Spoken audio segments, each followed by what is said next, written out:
الحمدللہ رب العالمین والعاقبۃ للمتقین الصلاۃ والسلام علیک یا رحمۃ للعالمین اما بعد فاعوذ باللہ من الشیطان الرجیم بسم اللہ الرحمن الرحیم وما كان الله ليعذبهم وأنت فيهم وما كان الله معذبهم وهم يستغفرون صدق الله العظيم قال الله تبارك وتعالى في مقام آخر ألا إن أولياء الله لا خوف عليهم ولا هم يحزنون صدق الله العظيم قال الله تبارك وتعالى بمقام آخر فاعلموا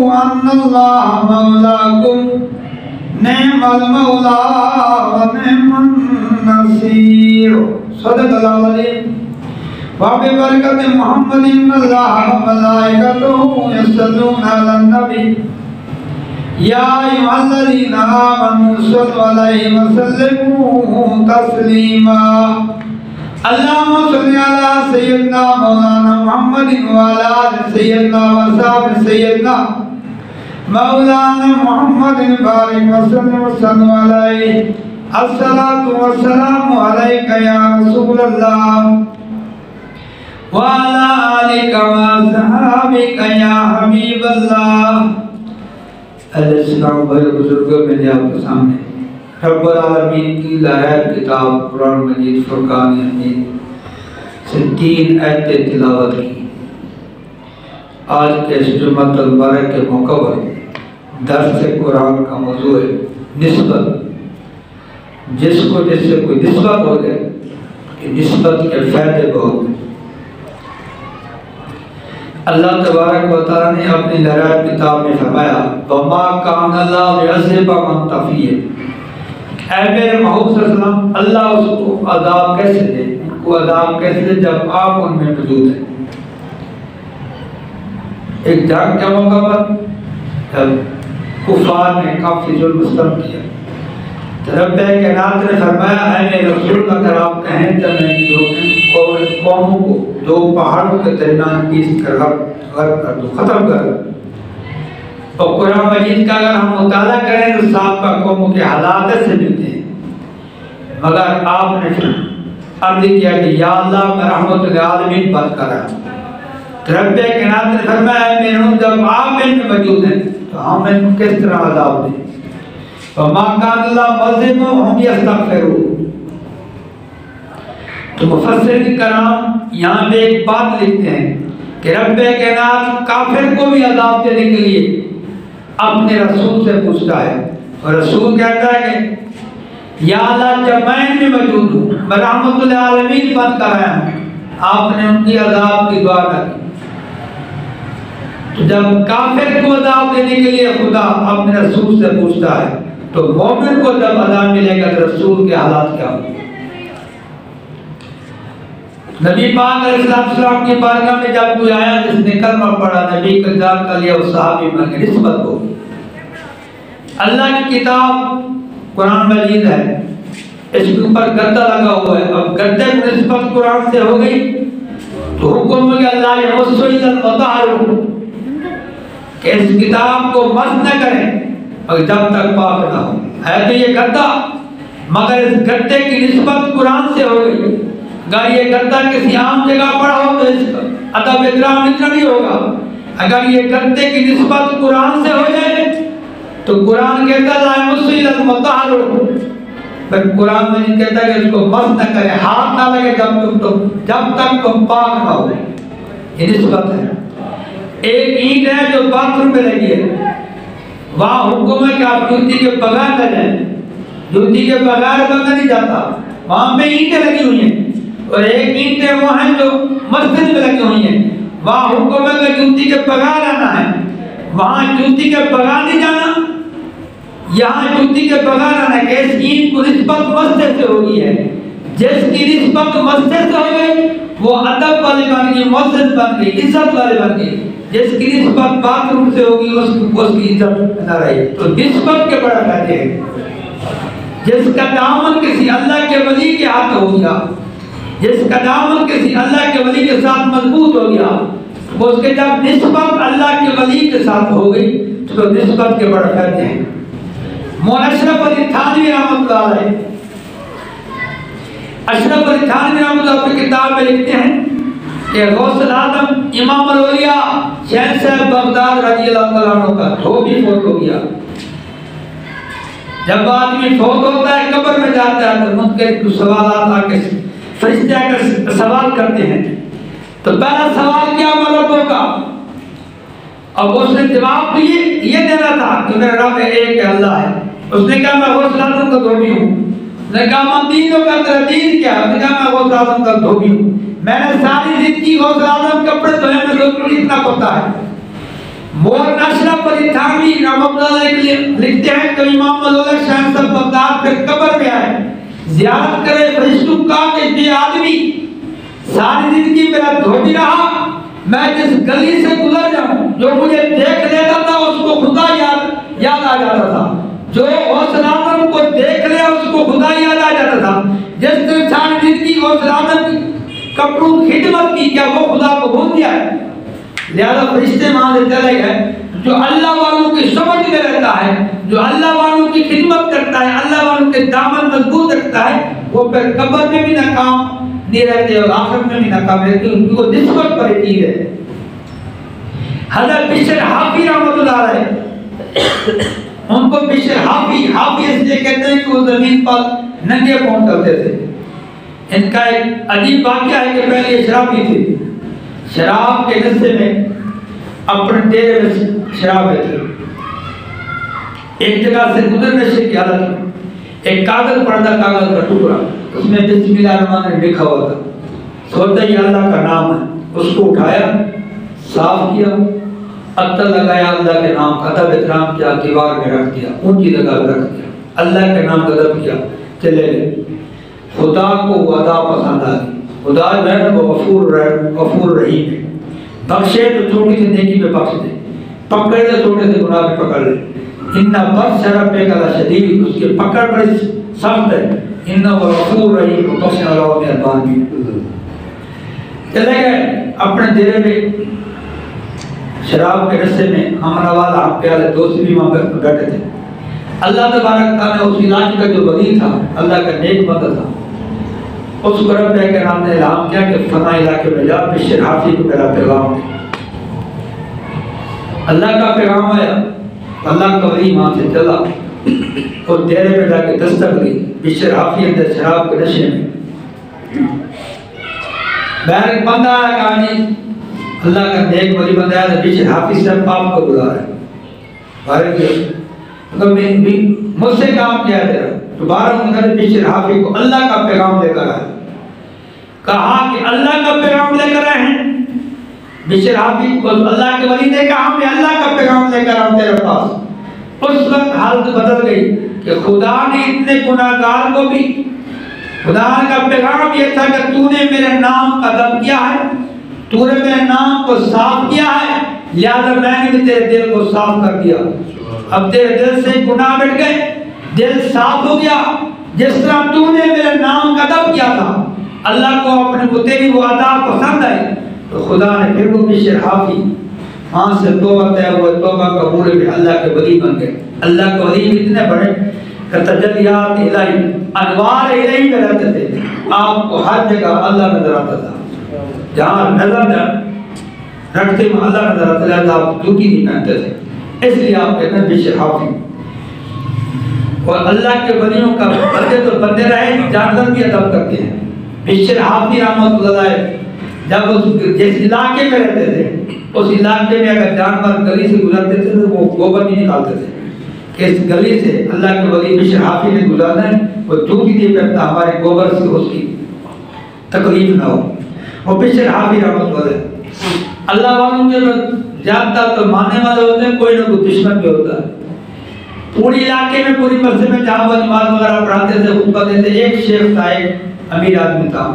وہ کہتا ہے یہ اللہ والے مان یہ ٹھیک نہیں، لوگوں نے پوچھا تیرا وجہ اختلاف کیا ہے؟ کہا یہ صرف فرض پڑھتے ہیں، باقی سنت نہیں پڑھتے نہیں، اور اپنا چلے جائے۔ اس کو سارے دن کی اختلاف رہا۔ ایک دن اس نے کہا کہ اس کا پیچھا کرنا ہے، یہ کرتے کیا؟ فرض پڑھاتے ہیں اور اپنے چلے جاتے ہیں۔ بشر حافظ رحمۃ اللہ نے نماز جمعہ کے فرض پڑھا، مسجد سے باہر نکل گئے۔ وہ شیخ بھی ان کے پیچھے چل پڑا، کہا دیکھتا ہوں یہ کرتے کیا؟ سنت نوافل والوں نہیں پڑھتے، یہ کرتے کیا؟ بشر حافظ رحمۃ اللہ گئے دکان پہ، گئے وہاں سے کباب لیے۔ اب اس نے دل میں سوچا کہ اللہ کا ولی ہے، اب یہ کباب لے کے کھائے گا، انہوں نے کباب لیے۔ دوسری دکان پہ گیا، وہاں سے گرم روٹی لی۔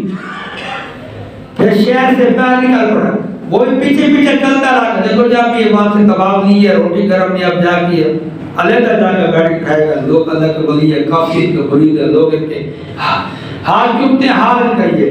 آخر وہ سفر کرتے رہے، یہاں تک آبادی میں گئے۔ آبادی سے باہر نکلے، ایک دروازے پہ جا کے دستک دی، کنڈی کھولنے والا بھی کوئی نہیں، دروازہ کھول گیا، اندر گئے۔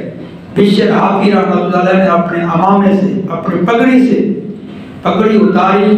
ایسا آدمی اندر مزدور تھا، کافی عرصے اس کو فالج کا بیمار تھا، اپنی پگڑی اٹھا کے اس کا منہ صاف کیا، منہ پر اوپر پانی لگے ہوتا، منہ صاف کیا، پھر روٹی چبا کر پھر اس کو کھلائی۔ اس آدمی نے کہا بشر حافظ 14 سال مجھے ہو گئے ہیں میری خدمت کرتے کرتے، گھر والوں نے مجھے نکال دیا، 14 سال بشر حافظ تو کتنا عرصہ میری خدمت کرے گا؟ بشر حافظ نے آگے یہ کہا اللہ کے بندے مجھے دیر اس لیے ہوگی کہ جمعہ المبارک کا مجھے معاف کرنا، پہلے میں جلدی آتا تھا، جمعہ المبارک ادا کرنے کے لیے خطبہ دیا اس لیے مجھے لیٹ ہو گئی ہے۔ 14 سال بشر حافظ نے ان کی خدمت کی جو فالج ادا تھا، جس کا کوئی نہ تھا۔ بشر حافظ رحمۃ اللہ نے اس کو کہا تیری وجہ سے مجھے خدا کا قرب ملا ہے، تہجد بھی پڑھتا ہوں، نوافل بھی ادا کرتا ہوں، مگر جتنا قرب مجھے تیری خدمت کی وجہ سے ملا اتنا قرب مجھے نوافل نہیں ملا۔ تنگ دستوں، غریبوں، نداروں کی خدمت کرنی ہے، امام الانبیاء کی بھی سنت، صحابہ کرام کی سنت، اور اللہ کی سنت۔ عیسیٰ علیہ السلام کی بارگاہ میں دنیا دار آئے، کہے اللہ کے رسول میں نے آپ کے ساتھ رہنا ہے۔ عیسیٰ علیہ السلام نے فرمایا میرے ساتھ رہنا مگر دنیا کا طالب نہ ہونا۔ ٹھیک ہے کہ میں دنیا کا طالب نہیں ہوں۔ عیسیٰ علیہ السلام نے 3 روٹیاں منگوائی، ایک خود کھائی، ایک اس کو دی، پلے گا رکھ دی۔ تھوڑی دیر کے بعد دیکھتے ہیں کو تیسری روٹی دی ہے۔ وقت کے رسول عیسیٰ علیہ السلام نے پوچھا اللہ کے بندے وہ تیسری روٹی کس نے کھائی؟ وادی بھی مقرر کیا، مجھے پتہ نہیں۔ عیسیٰ علیہ السلام رسول تھے، سب کو جاننے کے باوجود انہوں نے کہا میں رسول ہوں، اللہ نے مجھے روح اللہ بنایا، میں بات تیری زبان سے اقرار کرواؤں گا۔ آگے ہرنی آ رہی ہے، ہرنی کے ساتھ 3 بچے ہیں۔ عیسیٰ علیہ السلام نے ایک ہرنی کا بچہ لیا، اس کو ذبح کیا، گوشت بنایا، خود بھی کھایا، اس کو بھی کھلایا، سیر ہو گئی، ہڈیاں رکھ دی۔ عیسیٰ علیہ السلام نے کہا دیکھ ہرنی کے 3 بچے سے ایک کو ہم نے ذبح کیا، بھونا ہے، گوشت بنایا، گوشت ہمارے پیٹ کے اندر ہے، تیرے پیٹ کے اندر بھی ہے، میرے پیٹ کے اندر بھی ہے، ہڈیاں سامنے پڑی ہیں، خدا نے مجھے طاقت دی ہے۔ عیسیٰ علیہ السلام خدا نے طاقت دی تھی کہ آپ مردوں کو زندہ کرتے تھے، قم باذن اللہ۔ عیسیٰ علیہ السلام کے یہ معجزات میں شامل تھے، اور بھی معجزات تھے کہ وہ لاعلاج بیماروں کو شفا دیتے تھے، مادرزاد اندھے کو بھی نہیں دیتے تھے، اللہ نے ان کو طاقت دی تھی، معجزات عطا کیے تھے، ان میں ایک معجزہ یہ بھی تھا۔ عیسیٰ علیہ السلام ہڈیوں کی طرح ان کا جان قوم باذن اللہ کی زندہ ہو جائے۔ اب وہ آدمی کا بچہ بن کے ہڈی چلے گئی۔ عیسیٰ علیہ السلام نے کہا دیکھ لیے میرا معجزہ، اب بھی بتا دے کہ 30 روٹی کس نے کھائی؟ اس نے کہا مجھے پتہ نہیں، آگے چل پڑے۔ وقت کے رسول اس کے ساتھ ہیں، دریا میں گئے، دریا سے بغیر سواری کے انہیں پکڑی، دریا سے گزار کے دوسرے کنارے پر لے گئے، کہا یہ میرا دوسرا معجزہ دیکھ لے، اب بھی بتا دے کہ 30 روٹی کس نے کھائی؟ اس نے کہا مجھے پتہ نہیں۔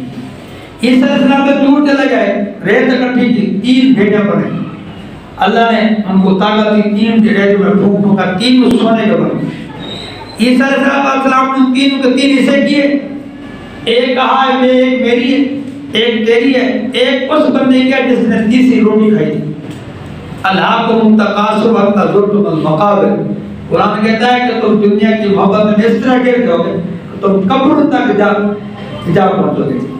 2-3 معجزات دیکھے وہ آدمی نہ مانا. اب کہا یہ تیسری ڈھیری سونے کی اس کی ہے جس نے تیسری روٹی دے دی. اب وہ کہتا ہے تیسری روٹی میں نے کھائی. عیسیٰ علیہ السلام نے تیسری ڈھیری اس کو دے دی. اب تو نے کھائی یہ سوال. عیسیٰ علیہ السلام اپنی ڈھیری لے کے چلے گئے. وہ آدمی وہاں 2 ڈھیر لے کر بیٹھا تھا سونے کی. کچھ عرصہ گزرا ریگستان تھا. آبادی دور تک آبادی نہیں تھی. 2 ڈاکو آ گھوڑے. ہاں بھائی ڈاکو تو ڈاکہ مارنے کے لیے آ رہے تھے. انہوں نے دیکھا سونا پڑا ہے. بیٹھ گئے. ہاں بھائی 3 ڈھیرا عیسیٰ علیہ السلام چھوڑ کے چلے گئے. ڈاکو نے کہا تو بھاگ جائے سونا ہمارے والا. انہوں نے کہا اس طرح کر تو پاڑ کے کھاتے ہیں. 2 تو وہ 1 میں ہوں گے. 3 ڈھیرے ہیں. ایک ڈھیریا ہم لے لیتے ہیں. ڈاکو مان کے 3 ڈھیریاں انہوں نے لے لی. عیسیٰ علیہ السلام چھوڑ کے چلے گئے تھے. اب ایک ڈاکو تھا ایک اس کے ساتھ چھوٹا تھا ایک وہ آدمی تھا. ہم ان کو بھوک لگی انہوں نے کہا اپنے 4 پیسے آپ کو دیتے ہیں شہر میں جا کر کھانا تو لے لو. روٹی تو لے کر روٹی تو کھائیں. اب بڑے ڈاکو نے چھوٹے کو بھیجا کہ جا کے یہ پیسے جا کر روٹی لے آ. اب جو لینے گیا اس سے چھوٹا تھا کمزور تھا. اب اس آدمی نے اس بڑے ڈاکو سے پوچھا کہ تو نے اس کو اپنے ساتھ کیوں رکھا ہوا ہے؟ نے کہا کمزور ہے میں اس کی تھوڑی نہ تھوڑی خدمت کر دیتا ہوں. کھانا وغیرہ جا کے یہ لے آتا ہے. اس آدمی نے کہا وہ تھوڑی خدمت کا بھی ایک ڈھیری لے کر سونے کی. اب ایسا کہیں جب یہ آئے نا ہم اس کو قتل کر دیتے ہیں تاکہ یہ ایک ڈھیری بھی ہم لے لیں گے. تیسری وہ آدمی جو کھانا لینے گیا تھا وہ آدمی جب کھانا لے کے واپس آتا تو اس کی بھی دل میں شیطان آیا. اللہ کو متقاصر حتی ضرب المقابر. دنیا جو انسان کو قبروں تک لے کے جاتی ہے. یہاں تک وہ تیسرے آدمی جو کھانا لے کر آ رہا تھا اس نے سوچا اب یہ 2 بیٹھے ہیں سونا ہے. اس نے یہ کہا اس نے کھانے میں زہر ملا دیا. نے کہا میں جا کے کھانا دوں گا. کھانا کھائیں گے مر جائیں گے 3 بیر اٹھاؤں گا اور اپنے گھر چلا جاؤں گا. وہ یہ پلان بنا کر آیا. ان دونوں نے یہ پلان بنایا. اللہ کو اور منظور تھا. وہ جب آیا یہاں پہ انہوں نے پلان بنایا کہ تو آیا گا اس کو گولی ماریں گے مر جائے گا. یہ 3 بیریاں ہماری ہوگی. انہوں نے اس کو قتل کر دیا. قتل کر کے لاش دریا میں پھینک. اب وہ دونوں نے آرام سے بیٹھ کر کھانا کھایا. جب کھانا کھا کے سیر ہو گئے زہر نے اپنا اثر کیا. آنٹیں سکڑ گئی یہاں تک رگڑ کے آپ ایڑیا رگڑ کے مر گئے. عیسیٰ علیہ السلام کا وہاں سے پھر گزر ہوا. عیسیٰ علیہ السلام نے کہا دولت تم نے 3 لاشیں کر دی ابھی بھی پیسے کے ویسے پڑیے سونا. آپ نے سونا اٹھا کر دریا میں پھینکا. مقصد بیان کرنے کہ نسبت کا بڑا فائدہ ہے. جو نسبت والے ہیں جو کسی رسول کا کسی ولی کا دامن سمیٹ لیتے ہیں نسبت کسی نہ کسی جگہ کام دیتی ہے. امام الانبیاء حضرت اکرم صلی اللہ علیہ وسلم ایک مرتبہ حجرہ مبارک میں بیٹھے تھے. ایک آدمی نے آ کر دستک دی. نبی پاک علیہ السلام کے ساتھ حضرت انس تھے رضی اللہ عنہ, حضرت عبداللہ بن عمر وہ بیٹھے تھے. آپ نے انس رضی اللہ عنہ فرمایا جا کر دروازہ کھولو. دیکھو کون ہے. دروازے پر آپ نے یہ بھی فرمایا اے انس یہ جو آدمی آئے گا یہ وہ آدمی ہے کہ خدا اس کو بغیر حساب کے جنت میں داخل کرے گا. مسند احمد بن حنبل میں یہ حدیث ہے. نبی پاک علیہ السلام نے فرمایا جو آدمی اب آئے گا رب کائنات اس کو بلا حساب و کتاب جنت میں داخل کرے گا.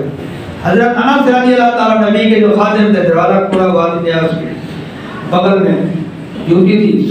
سادہ آدمی سادگی والا آیا جو سوال اطیب کی حالت میں بیٹھا پاتا طریقے سے نبی سے جو سوال کرنا تھا جو پوچھنا تھا اپنی بات کی اور چلا گیا. ایک دن گزر گیا. دوسری دن وقت آیا پھر کسی نے آ کر دستک دی. وہی دو آدمی وہی دو صحابہ نبی کی بارگاہ میں بیٹھے تھے انس رضی اللہ عنہ اور عبداللہ بن عمر. حضرت نبی پاک علیہ السلام نے انس کو فرمایا جا کر دروازہ کھولو جو آئے گا یہ وہ آدمی ہے یہ وہ شخص ہے جس کو خدا بغیر حساب کے جنت میں بھیجے گا. حضرت انس رضی اللہ عنہ نے جا کر دروازہ کھولا. دیکھتے ہیں وہی آدمی ہے جو کل آیا تھا. آیا سیدھا سادہ آدمی دھوتی رکھی علیحدہ آگے نبی کی بارگاہ میں احتیاط کے حالت میں بیٹھا. اپنے جو سوال جواب تھا جو کوئی پوچھا چلا.